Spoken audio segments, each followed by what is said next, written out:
yapılmış ne çıkmışsa onları korumamız gerekiyor. Çünkü onları korumamız gerekiyor. Onlar tarihe ışık tutacak nitelikte şeyler. Tuğlasına kadar. Hocam görüyorsun.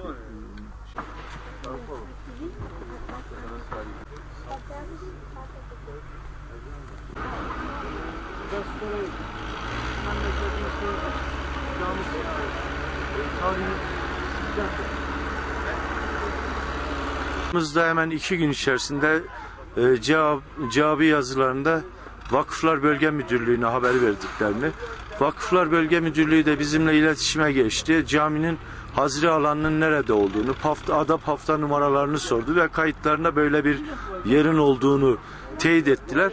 Daha sonra ön yüzey araştırmaları caminin orijinaline sadık kalınarak restore edilebilmesinin yolu için işte şimdi görüyoruz görevlendirme yapılmış ve sütunlar açıkta. Bu hazire alanda Murat Paşa'nın ve torunlarının mezarları da bulunuyor. Kitabesi mermer üzerine yazılmış. Şu anda Kültür Müdürlüğü'ne teslim etmiştik biz zamanında. Alparslan Üniversitesi tarafından da okutuldu bu kitabe. Arka tarafta görünen mezarlar da yakın tarihte yani o yıkımla birlikte yıkımdan sonra yakın tarihte metfun bulunan çevredeki değerli insanların, ailelerin mezarları artık bu restorasyonu yapan birimler onunla ilgili ne karar alırlar onu da biz bilemeyiz. Zaman içerisinde belki daha iyi bir yere nakliyle birlikte cami alanı genişletilebilir, bahçe ve park düzenlemesi yapılabilir diye düşünüyoruz. Ben tarihçi değilim ama bu takdiri tarihçiler yapacaklardır ama anladığımız kadarıyla bir giriş kapısı olarak görüyoruz şu anda caminin şeyi.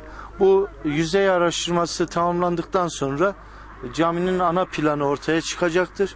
Cami artık devletin nasıl bir öngörü şey yapar, restorasıyla inşallah halkımızın hizmetine açılacaktır. Halkımız çok vefalıdır bu konuda.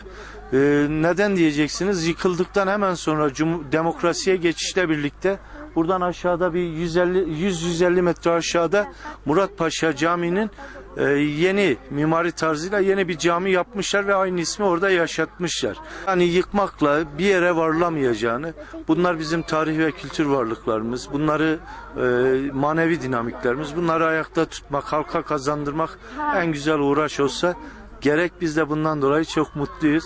İnanın şu anda heyecanımı başka bir şekilde ifade edemem. Yani çok heyecanlıyım. İnşallah halkımıza hayırlı hizmetlere, ibadetlerine ve dualarına mazhar oluruz diye seviniyoruz.